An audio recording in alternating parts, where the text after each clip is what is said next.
Jagtial rural మండలం హైదర్పల్లి గ్రామంలో మొక్కజొన్న పంట కుప్పలను బీఆర్ఎస్ నాయకులతో కలిసి పరిశీలించారు జిల్లా తొలి జెడ్పీ చైర్పర్సన్ దావసంత. ఈ సందర్భంగా ఆయన మాట్లాడుతూ మొక్కజొన్న కొనుగోలు కేంద్రాలు ప్రారంభించక ఇప్పటి వరకు దాదాపుగా సగం వరకు దళారులకు రైతులు అమ్ముకుని క్వింటాల్ 800 రూపాయలు నష్టపోయారని అన్నారు. ఈ ప్రభుత్వంలో సరైన సమయానికి ఎరువులు పంపిణీ చేయడంలో విఫలం అయిందని, నకిలీ విత్తనాలు అరికట్టలేక రైతులు తీవ్రంగా నష్టపోయారని, విత్తనాల ధర కూడా విపరీతంగా కాంగ్రెస్ ప్రభుత్వంలో పెంచారని ఆరోపించారు. రైతు బంధు రుణమాఫీ చేయలేక కాంగ్రెస్ ప్రభుత్వం రైతులను తీవ్రంగా మోసం చేసిందని అన్నారు. మొక్కజొన్న క్వింటాల్ కు 500 చొప్పున బోనస్ తో పాటు మద్దతు ధర 2400 రూపాయలు ఇవ్వాలని రైతుల పక్షాన ఆమె డిమాండ్ చేశారు.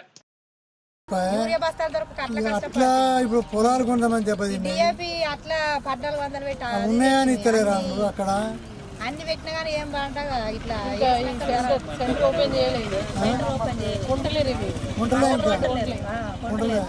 మాకు గవర్నమెంట్ కొనాలి, మాకు మద్దతు ధర కావాలి. ఇంత తక్కువ రేటు ఈ దళారులు అన్నాక ఎట్లా ఇంత కష్టపడి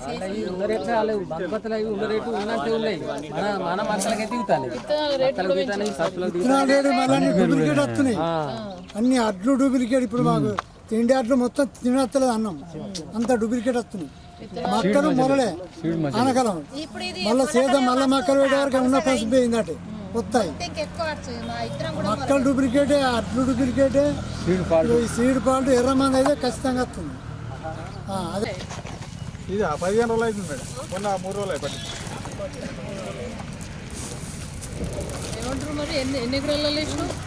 ఇది ఎకరన్నర, అది ఇంకో 4 ఎకరాలు ఉంది. ఇది అయిపోయినాక ఇస్తామని చూస్తున్నాం. ఈ గవర్నమెంట్ తీసుకుంటారంటే గవర్నమెంట్ తీసుకునే పొల్యూషన్ లేదంటారు. అందుకోసం ఇక ప్రైవేట్లో అమ్మితే ఏమో ఇవి ఆయానికి సేలు కట్టలేదు. బక్కల బత్త ఒక్కొక్కటి 2000. యూరియా బత్తాల కోసం ఒక 350, 450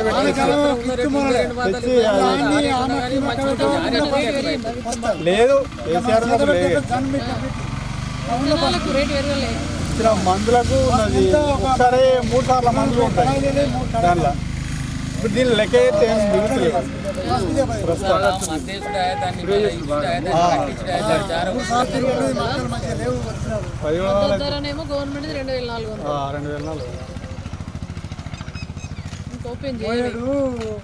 పోయిన సంవత్సరం ధర ఉన్నా మంచి 2200 అంటే 2200 ఉన్నా మంచి 21 మంది ఉన్నా బయట నుంచి వస్తున్నాయి అంటారు. అటువంటిది బాగా బయట నుంచి వస్తున్నాయి అంటారు. బయట నుంచి అక్కడ ధరనే వస్తుంది, ఇక్కడ ఏం చేసుకోమంటాం అంటారు.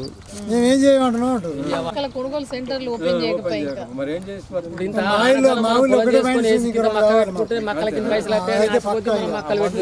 బంద్ చేస్తాం. ఇక మంది దాకా కూడా కూర్చుంటే అయిపోయింది. ఇవాళ మొక్కజొన్న రైతులే కావచ్చు, ఏ రైతైనా కూడా ఇలా రోడ్డు పాలు అయిన పరిస్థితి చూస్తూ ఉన్నాం. మీరే కళ్ళ ముందట కనిపిస్తుంది. పాపం 6 కాలం కష్టపడి రైతన్న మరి మొక్కజొన్నలు పండిస్తే మొక్కలు కొనే నాదుడే లేడు. ఇప్పటి వరకు కొనుగోలు సెంటర్లను ప్రారంభించలేదు.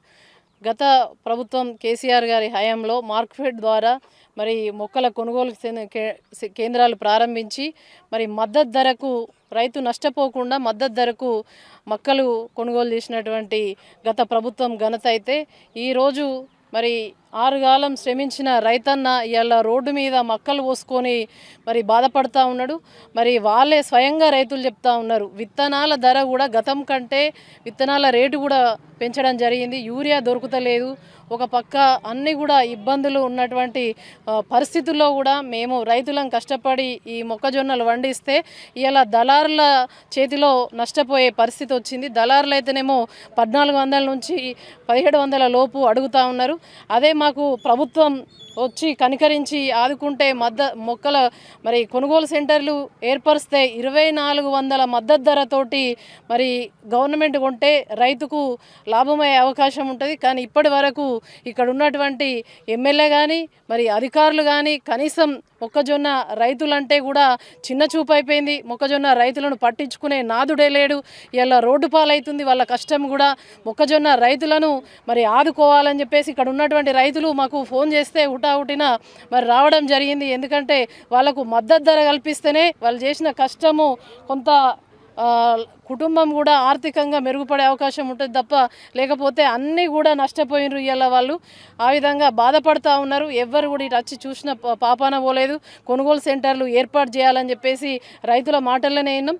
ఈరోజు అసెంబ్లీలో కూడా BRS party working president KCR గారి నాయకత్వంలో అందరూ కూడా మొక్కల కొనుగోలు సెంటర్లు ఏర్పాటు చేయాలని చెప్పేసి డిమాండ్ చేసినా కూడా వీరికి చీమ గుట్టినట్టు కూడా లేదు. దీని పట్ల కలెక్టర్ గారు కానీ ఇక్కడ ఉన్నటువంటి స్థానికంగా గెలిచిన ఎమ్మెల్యేకు వీళ్ళందరూ రైతులు ఓట్లేస్తే గెలిచిండ్రు, కనీసం చీమ గుట్టినట్టు కూడా లేదు. వెంటనే కూడా మార్కెట్ ద్వారా మొక్కజొన్న కొనుగోలు కేంద్రాలు ఏర్పాటు చేసి మద్దతు ధరతోటి కొనుగోలు చేయాలని చెప్పేసి రైతుల పక్షాన మేము డిమాండ్ చేస్తూ ఉన్నాం.